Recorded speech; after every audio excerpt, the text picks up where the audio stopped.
Hello and welcome to another episode of Moose's Gear Goo Review. I'm Moose, and today I have a knife review. And that is of the Benchmade Osborne 940-2. Alright, so this is the Benchmade Osborne 940-2. Super stoked, super cool. I've been waiting for one of these for a while. Just to have it in the collection. This is going to be a user for me. But yeah, let's go over some specs and check out this sweet little big, I don't even know what to call it, blade. Fits a very kind of unique spot in knives and knives to carry. And I'll get into that. So, I'll let you know what my opinion is on everything, because all this is my opinion. Okay, so the overall length is 7.87 inches. The blade length is 3.4 inches. The blade thickness is 0.12 inches. The handle length is 4.47 inches long. The handle thickness is 0.44 inches thick. And the weight, which is most of the part of the reason why I got this, the weight is at just over 2.5 ounces at 2.65 ounces, which is awesome, especially for something with a blade that length, and it's fantastic in that sense. All right, so getting into the knife, this is a very popular knife. It's been put out in multiple variations by Benchmade. It's definitely one of their flagship kind of knives. Incredibly popular design, and there's a lot of people who would probably put this knife in their top 5. Whatever. It just has great lines, great look, and the weight and everything is just solid with this knife. And until I got one, I didn't realize how great of a knife it is. That being said, there's a bunch of other reviews out there, so hopefully my opinion is helpful. If not, check out another review, because there's like 100 of them. But anyways, getting into the blade, this is considered a reverse tanto-shaped blade. So if you think of like a tanto blade, there's the angles there. It is flat ground, and there is a plain edge. There's very little belly on it. And then you have this long sweeping or long flat edge there, which is really nice. Works really good for food prep and whatnot. It has a swedge up top here that doesn't taper as much. It's just ground out to give it a look. And you can see that a lot of the stock of the blade actually flows towards the tip. So it has a fairly strong tip because of that. It has dual thumb studs on the blade. It has this ricasso or choil there. I don't exactly know the difference, but whatever. I'm just an amateur. And that just makes it easier to sharpen the entire length of the blade. The blade top is 90 degrees, so this will throw some sparks. So if you want to use it in that capacity, you totally can. On the front, we have the Benchmade logo with the number 940. And then on the other side, we have the designer logo of Osborne Design. And you can see it is a first production run. Number 950 out of 1,000. Yeah. I try to avoid first productions, just because I know some people are true collectors out there. I wanted this as a user, but my knife person this was the only one that he had, and I really wanted one. So, I'm not gonna feel too bad, especially since it's in the upper 900s. But for you collectors out there, you might cringe. I'm sorry, but somebody got to use it. Oh, there's my cat. Crazy. So that being said, moving into the handle. So now the overall design is the same as all other Osbornes as far as the profile. The blade's the same shape, and the handle is the same shape. The cool thing, though, with the 940-2 is that they finally made production model that it has G10.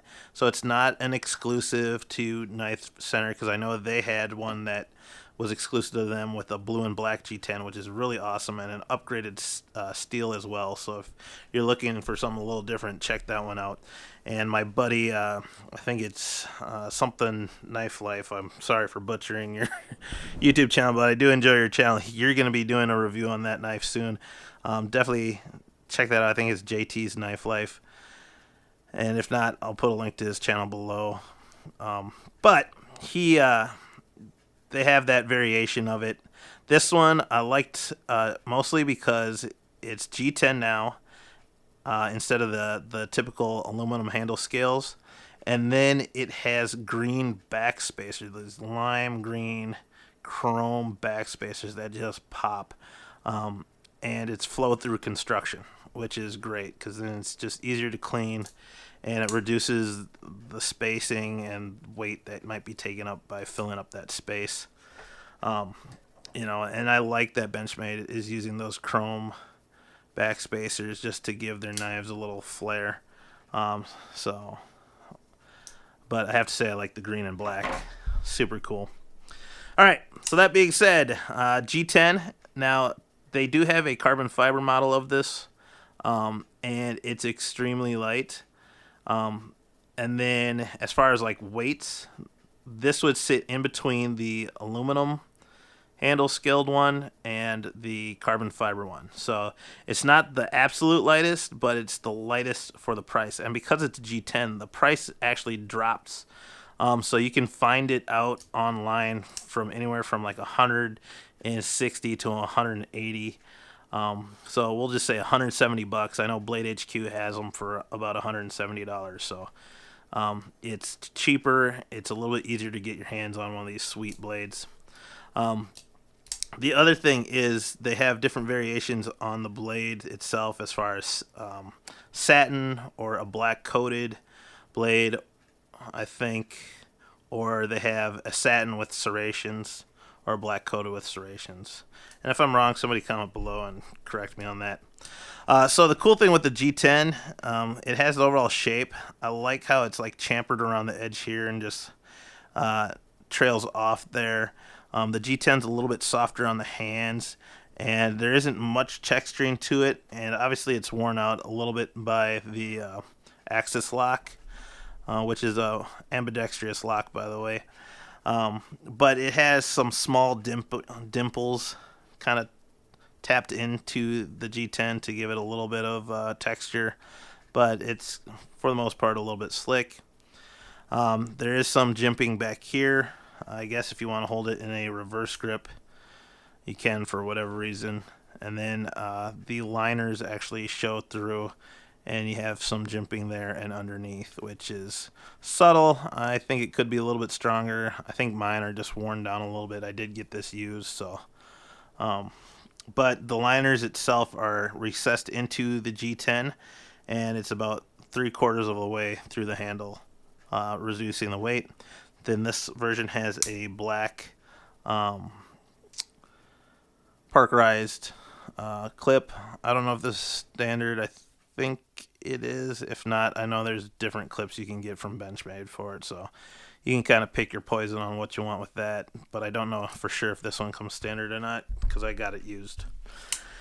Either way, there's that. So let's compare it to some other knives quickly. We have the mini grip. We have a full-size grip. We have a Kershaw Skyline. And heck, we'll do a Kalashnikov. All right. So handle-wise, it does have a longer handle because it has a longer blade. It looks just a little bit shorter than the Griptilian handle, bigger than the mini grip. Similar to the Skyline and similar to the Kalashnikov. So let's check blade thicknesses. With the Griptilian, it looks about the same, but the handle is thinner. The mini grip, the handle width looks about the same, And the blade stock on the Osborne 940 looks barely thicker. The blade stock on the 940 is thicker, and the handles look similar, but I think the skyline's a little bit thinner. And then blade stock, the 940 might be a little bit thicker, and handle-wise, the Kalashnikov has a thicker handle. So, God, closing Kalashnikovs with one hand, scary. All right, so a lot of the people like this knife in the backpacking community, just because of the slim profile. It fits really tight into the pocket, and it still leaves you enough space to get your hand in and out without getting caught on anything. So it has a very small, slim footprint within the pocket. The weight itself is really attractive to backpackers as well, due to the fact that they're always counting ounces as far as how much their overall gear weighs, and counting and saving ounces is key. And to have a more or less a full-size kind of utility blade for basic, fire prep, wood prep, and food prep, and any other camp tasks that you'll need, this is tremendously popular amongst backpackers, and I highly recommend it if you are a backpacker, because you'll love this knife. It is light, and it fits, slips into anywhere pretty well. So definitely would recommend it for backpackers. Urban EDC, I would say it's a little bit long on the blade length. It's almost 3.5 inches, so you might be pressing it a little bit there. But for general EDC, this is definitely cool. And as far as like a gentleman's folder, the carbon fiber one I'd say is more of a gentleman's folder, but because it pops with those chrome backspacers, this could easily pass as a gentleman's folder as well. S30V blade steel on it is substantial, though. I think soon they'll probably make a upgrade. Like I said, if you wanted an upgraded steel on one of these, you would have to go to the Knife Center exclusive. I think they have an M390 variation or something closer to that. But I also know that there has been like D2 versions as well. But S30V is more than substantial for this blade and for the uses of it. So the last test is the ugly brown glove test. This test is to see how well the knife fits in hand. Now I'll tell you right now, it is not as grippy as I'd like, though we have this kind of milled out groove here, which helps grip the thumb, and the jimping does add a little bit of traction, though I wish it was a little bit more aggressive. Deploying the blade is easy, super silky smooth deployment, and accessing those Axis lock thumb studs works really well. The only thing is this glove's a little bulky, so it gets in the way of the closing of the knife, so I wouldn't recommend flicking it closed if you want to avoid that, but you can easily pull down the one side and close it manually like that. The thumb studs on the knife itself for deployment work more than fine, and yeah, overall, so far so good. Because the G-10 is a little bit slick, I wouldn't rate it that high as far as passing, but this does pass the ugly brown glove test. So I would say 70% on the ugly brown glove test. Pass! And there's my review, guys. I know I talked a lot, but there's a lot to be said about this knife. I really like it. It's a great everyday carry. I wouldn't carry it in the city just because of the length. It's a little long, but for the most part, excellent. And I love the green. I love the look, the black and green, and the satin. Boom! So thank you, guys. Please like and comment and subscribe. Click the eye in the upper right-hand corner for links to other videos, and I'll see you outside.